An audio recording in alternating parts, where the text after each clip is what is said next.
성령 충만하십시오. 이상하겠습니다. 성령 충만하십시오. 네. 우리 특별히 민정이 할머니께서 예배에 참석하셨네요. 환영합니다. 또 우리 청년들도 같이 참여해 주셔서 예배 드릴 수 있어서 기쁩니다. 교회가 좀 파워풀하고 힘이 넘쳐야 하는 그런 시기입니다. 우리 함께 나와서 힘있게 하나님을 찬양하고 예배하는 우리 모두가 되기를 주님의 이름으로 축복합니다. 이 시간도 온라인으로 예배드리는 분들도 교회에 가끔 나오셔서 또 주님과 더불어서 얼굴과 얼굴을 맞대고 서로 형제자매를 바라보면서 인사하는 그런 시간이 많이 가져지기를 주의 이름으로 축복합니다. 할렐루야. 여름입니다.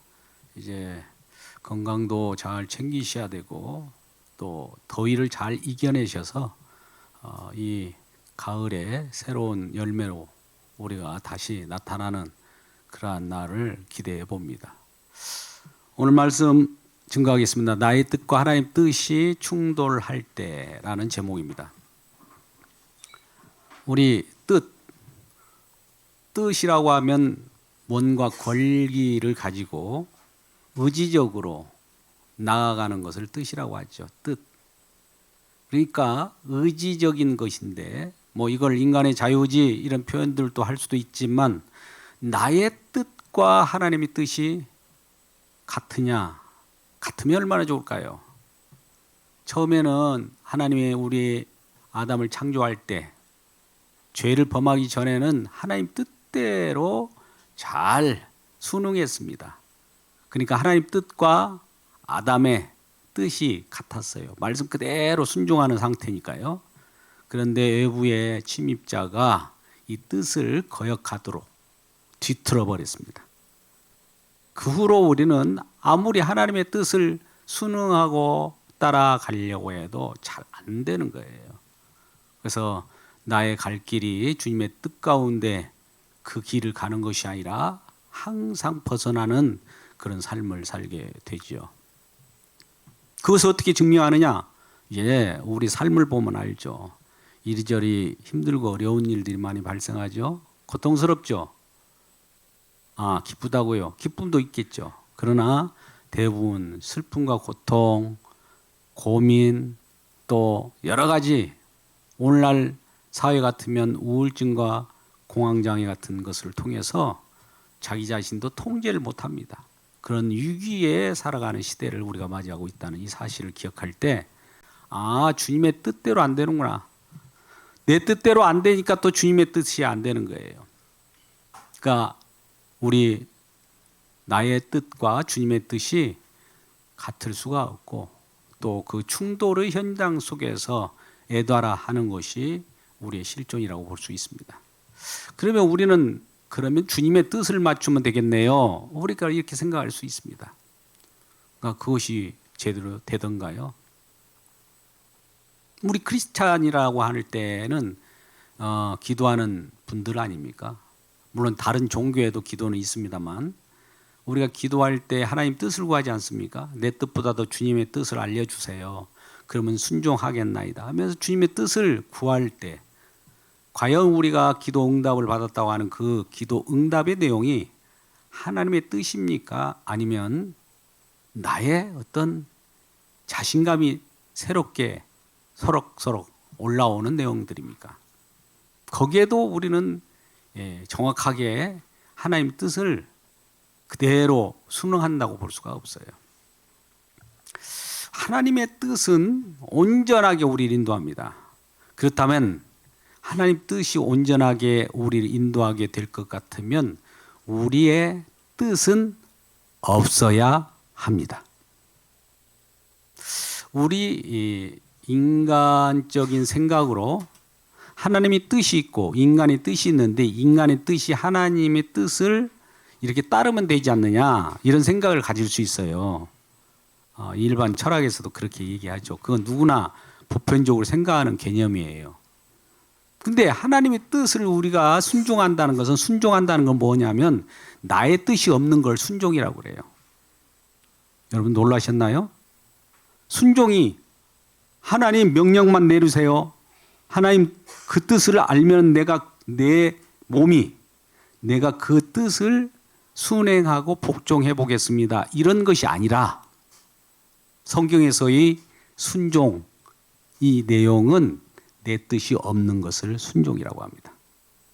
그래서 하나님의 뜻이 온전히 이루어질 때 하나님의 나라와 하나님의 평강이 우리 마음 가운데 이루어진다는 이 사실을 기억하고 온전히 주님 앞에 맡기는 저와 여러분 되시기를 주의 이름으로 축복합니다. 네. 그러면 답은 나왔잖아요. 나의 뜻과 하나님 뜻이 충돌할 때 어떻게 해야 될까요? 나 자신을 내려놓습니다. 내려놓는 것도 이것이 내가 내려놓을 수가 없잖아요. 여러분 한계적 상황을 아십니까? 내 자신을 부인하고 예수를 쫓으라고 할 때 내 자신을 부인할 수 있을까요? 잠깐 좀 깊이 생각해 보자고요. 내 자신을 부인한다고 할 때 내 자신을 부인하는 그 자신은 살아있지 않습니까? 어려워요? 그래서 우리는 우리 자신도 부인할 수가 없는 거예요. 예수님을 따른다고 해도 십자가를 지고 내 자신 부인하고 하나님 따른다고 해도 이것이 명령대로 안 되는 거예요. 이것을 한계적 상황이라고 하는 거예요. 이것을 먼저 하나님께서는 알게 하시는 거예요. 저와 여러분. 말씀을 주실 때에도 한계적 상황, 우리의 손 놓음, 이거 손 놓았을 때 주님이 말씀을 이끌 거 아니겠습니까? 나의 뜻을 놓게 하는 방법은 주님의 말씀으로 우리에게 다가서는 방법입니다. 그래서 하나님 말씀을 우리가 들을 때에 나의 뜻이 그대로 내려질 때는 하나님께서 긍휼을 베푸시고 그것도 내려지게 할 것은 성령을 통해서 우리를 내려지게 합니다. 성령이 십자가를 통해서 우리 자신을 못 박게 해서 내 자신을 죽여주는 거죠. 이것이 좋은 거예요, 사실. 그래서 그 주님의 뜻이 이루어질 때, 주님의 이루심 속에 하나님 나라가 그대로 우리에게 펼쳐지고 그 속에서 우리가 평화를 누리는 겁니다. 오늘 말씀에 앞서서 왜 이게 도입 부분이 기냐면 우리의 뜻과 하나님의 뜻에 대해서 우리가 이 말씀을 접할 때마다 내가 앞장서서 들어가서는 안 되는 거예요. 말씀이 먼저 앞장섰을 때 우리가 말씀 속으로 들어가게 되는 겁니다. 그렇다면 이제 말씀 속으로 들어가 보도록 하죠. 오늘 말씀을 들어갈 때에 오늘 말씀은 11장에 있는데요. 9장, 10장의 말씀을 우리가 이해해야 11장에 들어갈 수 있습니다. 본문의 말씀은 몇 구절 안 됩니다. 오늘 4절까지만 보니까 먼저 9장하고 10장의 내용을 알아야 합니다. 솔로몬이라는 왕을 여러분 잘 알 거예요. 지혜의 왕. 그렇죠? 네. 9장의 내용 그래요. 솔로몬 왕이 죽게 되었습니다. 죽게 되니까 왕적 통치에는 왕을 인계받지 않습니까? 누가 왕을 인계받을까요? 그의 아들이 받게 됩니다. 아들 르호보암이라고 하는 자가 왕위를 전수받습니다. 이게 역대하 9장 31절에 나온 내용이에요. 그런데 10장에 와서 이 르호보암이 이제 왕위를 물려받고 기존 솔로몬과 함께 통치했던 어른들, 즉 노장들, 원로들의 말을 듣습니다. 들어본즉 솔로몬 통치 때 얼마나 지혜로 통치를 잘했습니까? 그러니까 그 원로들의 말을 들어보니 정말 이제는 솔로몬 때 많은 사람들에게 억압도 하고 멍에를 많이 지어졌는데 이제 거기에서 조금 짐을 덜어주세요 하는 그런 권고를 받습니다. 왜냐하면 솔로몬 때는 솔로몬 건축도 있었고 여러 성읍도 짓고 많은 어려움이 있었거든요. 모두가 이스라엘 백성들이 나서서 하는 일들이 한두 가지가 아니었거든요. 그러니까 이제는 그동안에 그런 일 많이 하니라고 노역도 했고 멍에도 메었고 그런데 이제는 조금 멍에로부터 벗어나게 해주시면 정말 이스라엘 모든 백성들이 르호보암 당신을 따를 것입니다. 이렇게 권고를 했던 거예요.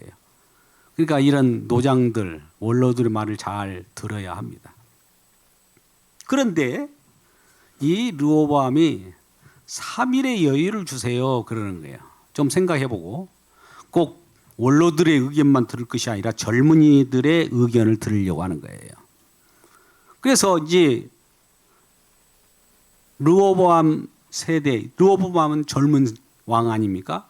그 세대의 젊은 자들을 불러다가 젊은이들의 말을 듣게 돼요. 그러니 젊은이들 말은 파격적인 말이에요.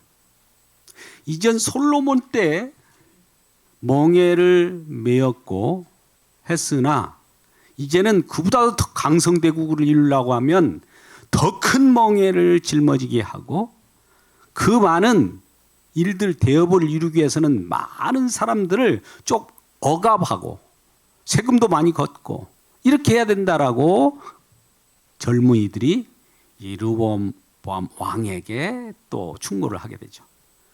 그러니까 이 젊은 르호보암 왕은 원로들 말을 듣는 것보다도 젊은이들이 이제 새 시대가 왔으니까 젊은 사람들의 말을 들을 거 아니에요. 오늘날도 마찬가지입니다만. 그래서 젊은이들의 말을 듣고 그렇게 하기로 결정한 거예요.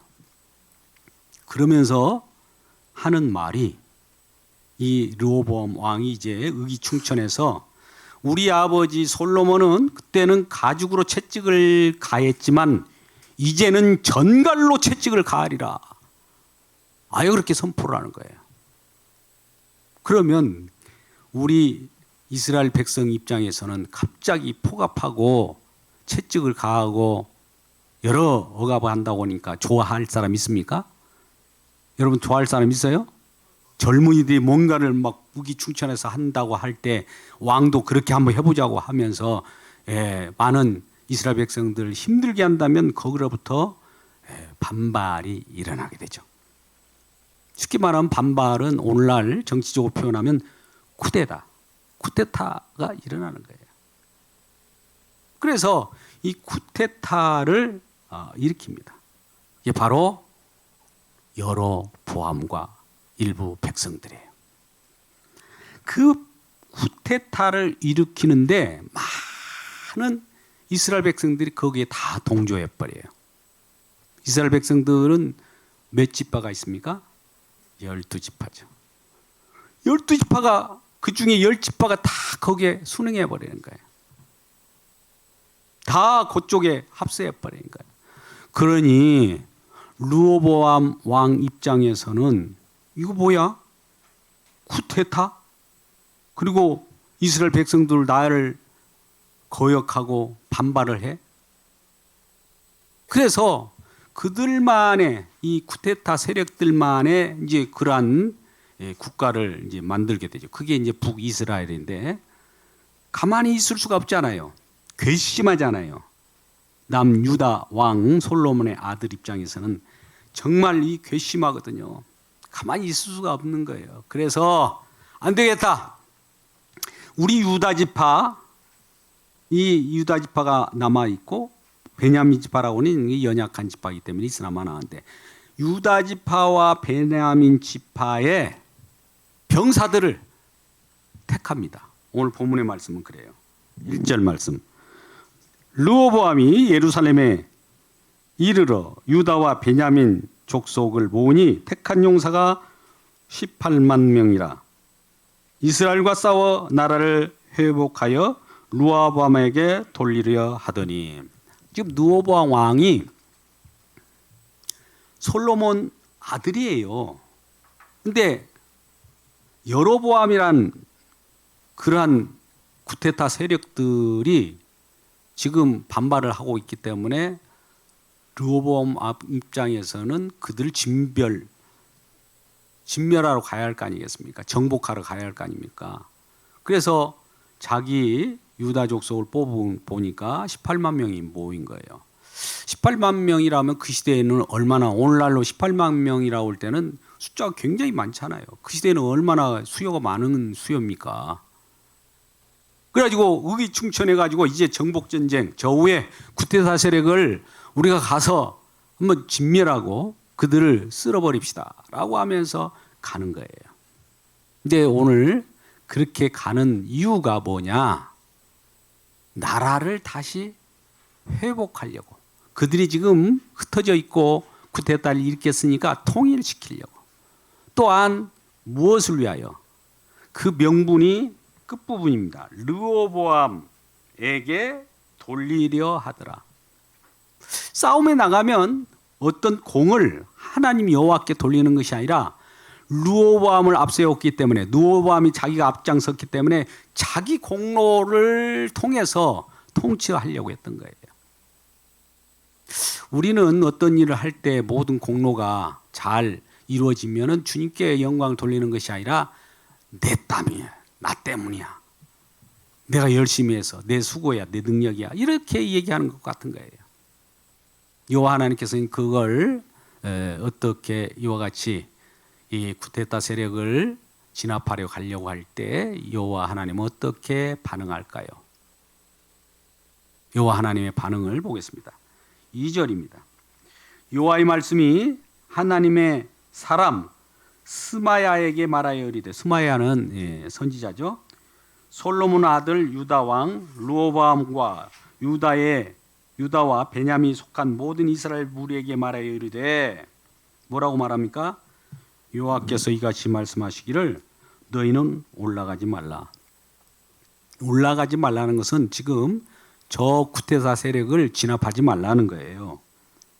너희 형제와 싸우지 말고 각기 집으로 돌아가라. 일이 내게로 말미암아 난 것이라. 지금 쿠데타 일어나고 반발하고 하는 것도 여호와 하나님이 허락한 거라는 거예요. 여기 말씀 보세요. 이 일이 내게로 말미암아 난 것이라 하셨다 하라. 선지자 스마야를 통해서 말하게 하는 거죠. 이제 그 다음에 그러한 스마야를 통해서 여호와의 말씀이 이제 그들에게 전달됐겠죠. 여러분, 오늘 본문의 말씀에서 과연 르호보암 왕은 왜 전쟁을 처음에 진압하려 하려고 했는가 했을 때 자기 이름을 위하여 또 혹은 그 나라를 회복하고 통일하기 위하여 또 쿠데타 세력을 진멸하기 위하여 나섰는데 여호와께서는 왜 그거를 말릴까? 이 생각 해보셨습니까? 오늘날 한번 보자고요. 오늘날로 적용해도 좋아요. 어떤 세력들이 같이 있다가 갑자기 이제 나의 이 정치 이념은 이것입니다. 앞으로는 이와 같은 정치를 하겠습니다라고 새로운 왕이 나서갖고 새로운 대통령이 나서서 이렇게 한다고 하면 거기에 순응해야 되는데 일부 반발하고 쿠데타 일으키고 이리저리 뿔뿔이 흩어져 버리고 반발하면 어떻게 할까요? 그 진압해야 됩니까? 내버려 둬야 됩니까? 진압해야 되는 거 마땅하죠. 이 진압해야 된다는 것은 우리 생각이에요. 누구라도 보편적인 생각이고 마땅한 건데 하나님은 우리의 그 마땅한 생각을 역류하듯이 전혀 다른 명령을 하는 거예요. 진압하지 말라는 거예요. 쿠데타를 그대로 내버려 두라는 거예요. 쿠데타 일어난 건 내가 그렇게 허용한 것이라고. 이렇게 말씀해 버리니까 이 르호보암 왕 입장에서도 여호와를 어떻게 보겠습니까? 그들은 왕적 통치를 가져왔기 때문에 자기 선조 다윗과 솔로몬, 그 다음에 자기 르호보암 이르는 이 왕에 관한 것들은 너무나 잘 알고 있어요. 하나님 말씀을 쥐고 있고 언약의 왕으로 또 이 하나님께서 약속을 주셔서 그러한 다윗 언약과 같은 왕위를 계속 영구히 이어갈 수 있도록 해주겠다는 약속도 있는데 이건 도저히 하나님 말씀과는 다른 내용일 수도 있을 거예요. 그런 르호보암이 그것을 여호와께 반항하고 이전에 우리는 이럴 수가 없습니다. 여호와 하나님, 우리는 기꺼이 칼을 뺐으면 호박이라도 이렇게 잘라야 될 거 아닙니까? 남아 대장부인데 하면서 여호와 하나님 앞에 대들 수도 있고 또 그렇게 결행할 수도 있어요. 그런데 여호와께서는 그걸 말리시는 거예요. 여러분, 하나님의 뜻은 도무지 우리가 이해할 수 없는 거예요. 그러나 오늘 르호보암 왕의 액션은 어떻습니까? 결과적으로 오늘 4절 하반절 말씀, 여호와께서 이같이 말씀하시기를 너희는 올라가지 마라. 너희 형제와 싸우지 말고 각기 집으로 돌아가라. 이 일이 내게로 말미암아 난 것이라 하셨다 하라 하신지라. 그러므로 그들이 여호와의 말씀을 듣고 돌아가고 여로보암을 치러 가던 길에서 되돌아왔더라. 여로보암은 저희 쿠데타 세력이에요. 치러 가다가 해군에 온 거예요. 되돌아온 거예요. 이게 순종입니다.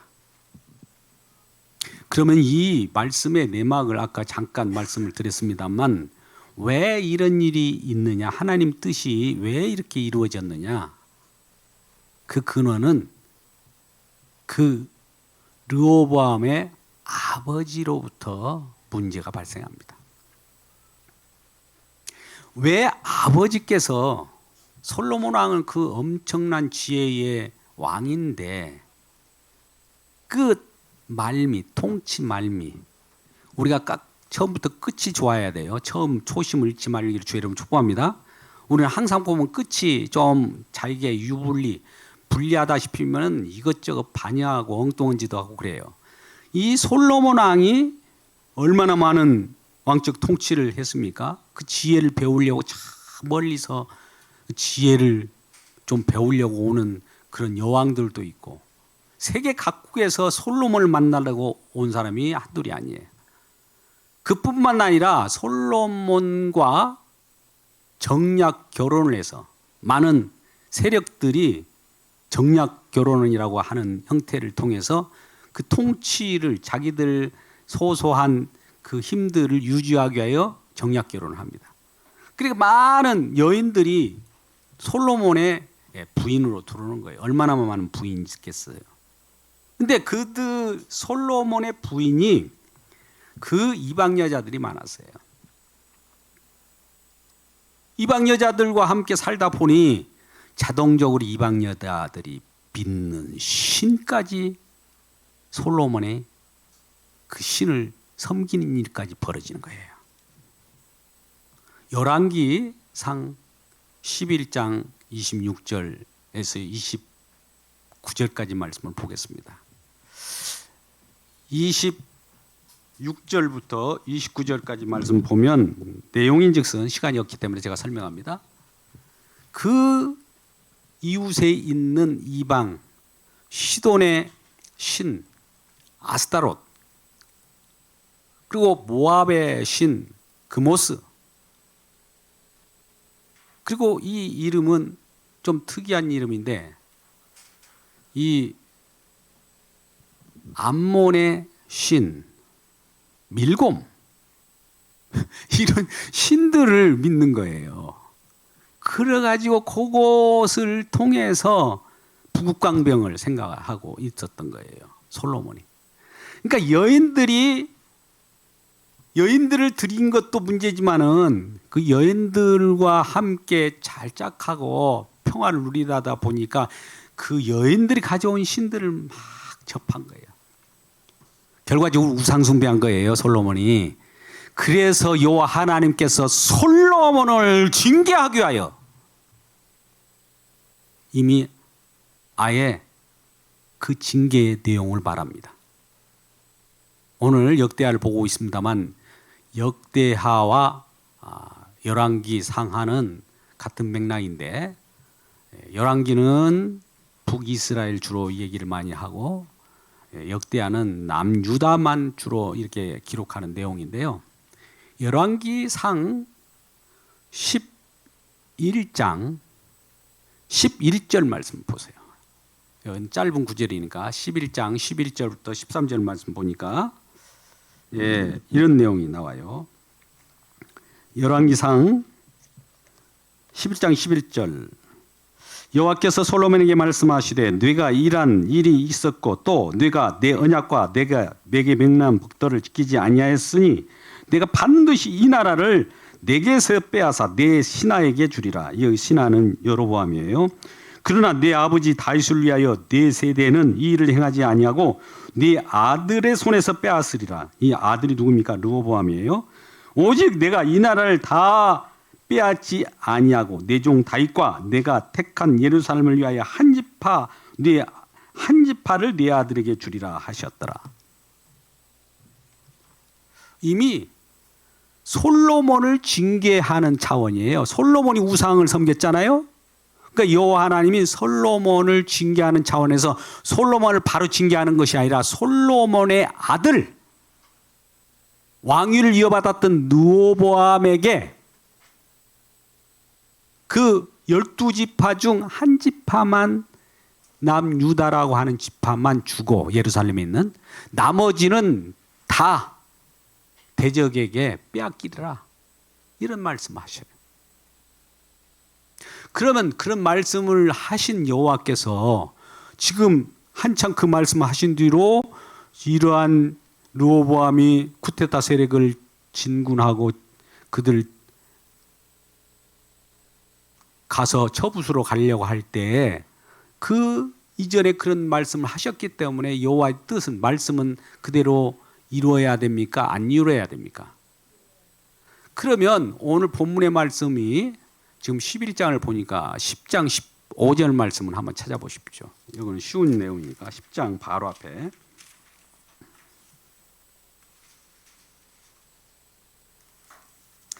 왕이 이같이 지금 르호보암 왕이에요. 백성의 말을 듣지 아니하니 이 일은 하나님께서 말미암아 난 것이라. 여호와께서 전에 실로 사람 야이로로 하여금 느바스 아들 여로보암에게 이르신 말씀을 응하게 하려 하심이라.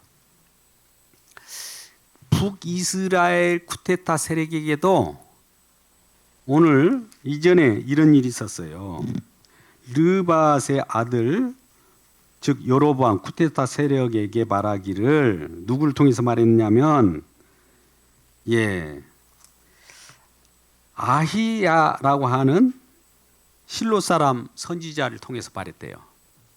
아히야라고 하는 자가 어떤 말을 하냐면은 이 북쿠데타 세력의 주동 인물인 여로보암이 어느 순간에 어느 길을 갈 때 그 여로보암은 솔로몬이 충직한 신하였어요. 처음에 너무나 젊고 일도 잘하고.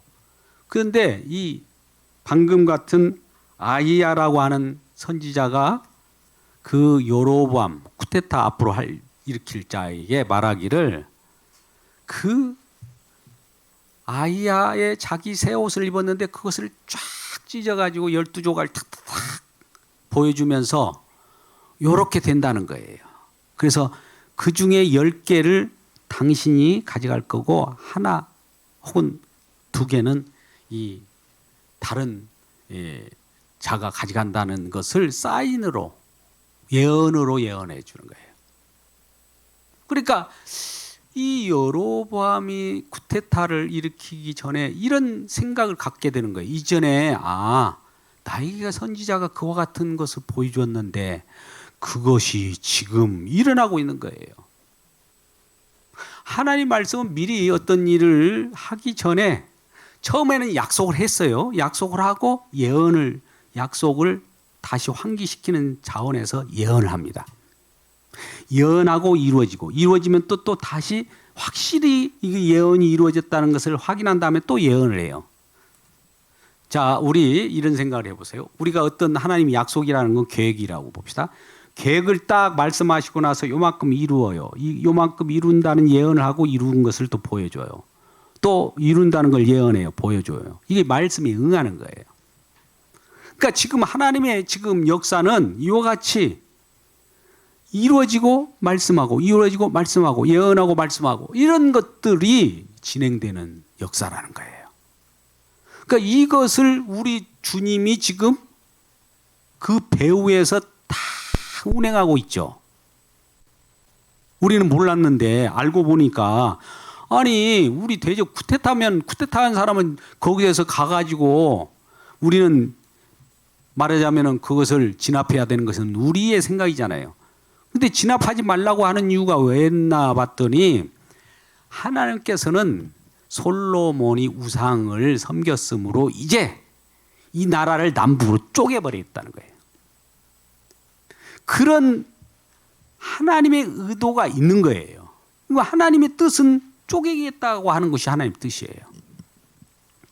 우리는 남북이 이와 같이 갈라진 지가 오래됐잖아요. 근데 우리의 소원은 통일. 옛날 그런 노래는 많이 불렀는데 요즘에 안 불러요. 우리 소원은 통일이겠지만 하나님이 이렇게 벌려놓으면 벌려놓은 것이 하나님 뜻이라면 우리는 그걸 순응해야 되는 거예요. 우리 생각에는 왜 이걸 두 개로 쪼개놨습니까? 우리 생각이 보기에 좋지 않아요. 좀 합칩시다. 근데 하나님은 그것이 아니에요. 쪼개놓고 뭔가 하시려고 하는 일이 있단 말이죠. 이제 쪼개놓고 남북이 갈라져서 남유다와 북이스라엘을 통해서 하나님이 이제 하실 말씀이 이제 있는 거예요. 그 말씀들은 이제 앞으로 전개될 내용들을 통해서 알 수 있는 바대로 꼭 어떻게 하냐면 남과 북을 비교해 가지고 인간의 왕마저도 범죄하는 범죄자들이라는 것을 드러내는 그런 작업을 펼쳐나갈 겁니다. 그러고 나서 어느 순간에 하나님이 또 다시 합칠 거예요. 기회가 되면 하나님은 갈리고 합치고 갈리고 합치고 그래요.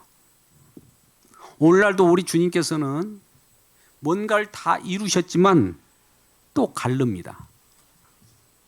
가르는 방법은 천국과 지옥을 가르듯이 갈라요. 이걸 보여주는 거예요. 그래서 천국과 지옥을 가르면서 우리가 그것을 나는 천국에 해당될 거야 라고 생각하는 순간 그 마음도 또 갈라요. 왜 그럴까? 나는 천국 이제 들어왔으면 구원도 따놓은 당상인데 이렇게 생각하잖아요. 이런 순간 우리 주님은 개입해가지고 그 마음을 갈라요. 왜? 내가 하나님 나라를 소유하는 것이 아니라 하나님이 우리를 소유하기 때문에 그래요. 우리가 섰다 생각한 줄 아는 자는 넘어질까 조심하라고 했잖아요. 근데 우리는 뭔가 구원도 내가 소유하려고 하고 뭔가 얻었다고 생각하고 그러잖아요. 그러면 내가 지금 뭔가 내 자신의 내 뜻대로 지금 운행하는 거 아니겠습니까? 그 우리 뜻을 놓게 하는 거예요. 그 방법은 날마다 우리를 쪼개버려 놓게 만드는 방법. 이런 식으로 우리 주님이 남북 이스라엘을 갈라놓듯이 그와 같이 우리 마음도 이렇게 갈라놓는 경우가 있다라고 하는 것이에요. 그리고 우리는 우리 뜻대로 우리 분에 못 이겨서 우리를 대적하는 자들이 있으면 오늘 르호보암처럼 그 군사를 뽑아가지고 당장 가서 쳐부수려고 하잖아요. 근데 우리 주님은 그러지 말고 나의 일이니까 나에게 맡기라고 합니다. 이 말씀은 우리 로마서 12장 19절 말씀을 우리가 잘 아는데 원수 갚는 것을 나에게 맡기라는 거예요. 모든 것들 우리가 분풀이 하려고 하지 말고요. 모든 것은 주님이 뜻이 있겠구나. 내가 가서 속 시원히 진멸해버리고 거역한 자들을 완전히 부숴버리고 이것은 우리의 분풀이지 하나님 뜻이 아닐 수가 있어요. 그러니까 그것도 묻고 해야 되는 건데 물론 이 선지자를 통하여 그 진멸하지 말라고 하고 그 진압하지 말라고 했기 때문에 안 간 거지만 여호와께서 어련히 알아서 다 심판 보수하겠다는 거예요. 우리 주님은 원수를 친히 갚아주십니다. 할렐루야. 근데 내가 원수를 우리 주님이 갚아주지만 내가 원수 짓을 하면 어떻게 될까요? 내가 원수에 대한 보수를 받게 되죠. 그리고 두 번째는 우리 오늘 본문의 말씀과 더불어서 하나님의 뜻은 잠언서 19장 21절입니다만 결론 여기에서 우리가 잠언서 19장 21절에 보면 사람이 많은 계획이 많아요. 저와 여러분 이런 계획 저런 계획 내 뜻 앞으로 나의 진로 나의 향방 이 땅이 어떻게 살아갈 것인가 신앙생활을 어떨 것인가 이런 계획이 있을 거 아니에요. 우리의 생각은 많으나 우리 생각은 많지만 그것이 실현되는 것이 아니라 이리저리 날개처럼 또 흩날릴 것처럼 고정되지 못합니다. 그러나 오직 여호와의 뜻만 완전하게 씁니다. 할렐루야. 아니 우리는 이 말씀을 들을 때 주님의 뜻만 쓴다면 나하고 관계없잖아요. 내 소원도 아닌데 뭐 그것 가지고 그런 말씀하십니다. 이렇게 우리는 거역할 수도 있어요. 그런데 이러한 마음들을 이제 하나님께서는 작업을 하십니다. 우리의 뜻을 쉽게 말하면 그리스도 예수의 사람들은 우리 욕심과 우리의 생각으로 계획하고 이런 것들을 완전히 십자가에 못 박아 그 우리의 욕심과 우리의 생각을 완전히 사로잡고 그것이 펼쳐지지 않는 상태에서 주님의 뜻이 이루어질 때 이것을 순종이라고 한다고 그랬잖아요. 순종이 이루어지게 합니다. 그러니 오늘날 믿음도 마찬가지. 우리 주님께서는 저와 여러분에게 선물로 믿음을 줘요. 우리 의지로 믿습니다. 막 내가 객기로 이렇게 믿는 거 아니잖아요. 우리 주님께서는 보이지 않지만 믿음의 영적인 세계에는 믿음이 저와 여러분이 들어왔기 때문에 고백하는 거 아니겠어요? 믿음이 우리를 끌고 가요. 이 믿음이 우리를 끌고 간다고요. 이 믿음의 주체는 우리 주님이셔요. 그러니까 내가 믿고 내가 이렇게 하고 저렇게 하려고 하는 것은 어떻게 돼야 할까요? 이것이 부정되면서 주님의 믿음이 우리를 끌고 가도록 우리는 날마다 주님 앞에 성령으로 기도하면서 맡겨질 때 우리 주님은 가장 바른 길, 저와 여러분이 계획한 모든 저와 여러분을 통하여 이루고자 하는 모든 것들이 다 이루어지는 완전한 세계로 저와 여러분을 인도하실 겁니다. 이것이 가장 안전한 것이에요. 우리 생각은 불안전합니다. 그러나 완전한 세계로 이끄시는 주님의 놀라운 그 역사의 배후에서 보이지 않게 우리는 알지 못했지만 나중에 알고 보니까 주님이 이곳까지 인도하셨구나. 우리는 그걸 몰랐어요. 그걸 모르기 때문에 날마다 갈 때마다 저항하고 반발하고 그래요. 모세도 그랬어요. 여호와 하나님께서 모세를 통해서 어떤 일을 지시하고 끌고 갑니다. 그러면 여호와께 반항하기보다도 모세에게 더 반항하고 나중에는 기꺼이 가고 나서 그때서야 그때 우리가 너무했지. 그냥 순적하게 갔으면 좋았는데 저항하고 어차피 이곳까지 올 것인데 왜 그랬는지 몰라 이런 생각을 가지게 되는 거예요. 그러니까 우리 마음 가운데 혹시 우리 생각이 있다 할지라도 또 우리의 기도 제목 응답받아 할지라도 다시 한번 주님이 이끄심을 보고 주님 이 모든 주님께서 우리를 이끄시는 것이 가장 안전하군요. 오늘 또 나의 길은 내가 이 앞길을 이렇게 계획하고 이것이 이루어지면 얼마나 좋을까 생각하지만 이것이 이루어지지 않아도 그것으로부터 돌이키게 하며 회군하게 하고 그걸 못하게 할지라도 주님의 뜻만 이루어지게 하여 주옵소서. 이렇게 하는 것이 그리스도인으로 사명인 것이죠. 이러한 주님의 뜻을 쫓아 살아가는 저와 여러분 되시기를 주님의 이름으로 축복합니다. 기도하겠습니다. 아버지 하나님 감사합니다. 나의 뜻과 하나님 뜻이 충돌할 때 우리는 어떻게 해야 되는가를 오늘 말씀을 통해서 알아봤습니다. 주님은 오늘도 변함없이 이끄시고 또 주님의 뜻이 완벽하기 때문에 우리 생각이 날마다 못 박아집니다. 그럴 때마다 내 자신을 놓을 때 여러 가지 힘들고 어렵지만 그럼에도 불구하고 순종하는 마음을 우리 주님이 주셔서 그 믿음이 우리를 이끄심으로 말미암아 나아가게 됩니다. 믿음이 없이는 하나님을 영화롭게 할 수 없고 믿음이 없이는 하나님을 기쁘시게 못한다고 했사오니 믿음으로 우리를 인도하여 주시고 순종한 하나님 뜻이 이루어지게 하여 주셔서 하나님의 모든 선한 뜻이 우리 모든 성도들을 통하여 이루어지게 하여 주옵소서. 예수님의 이름으로 기도드리옵나이다. 아멘.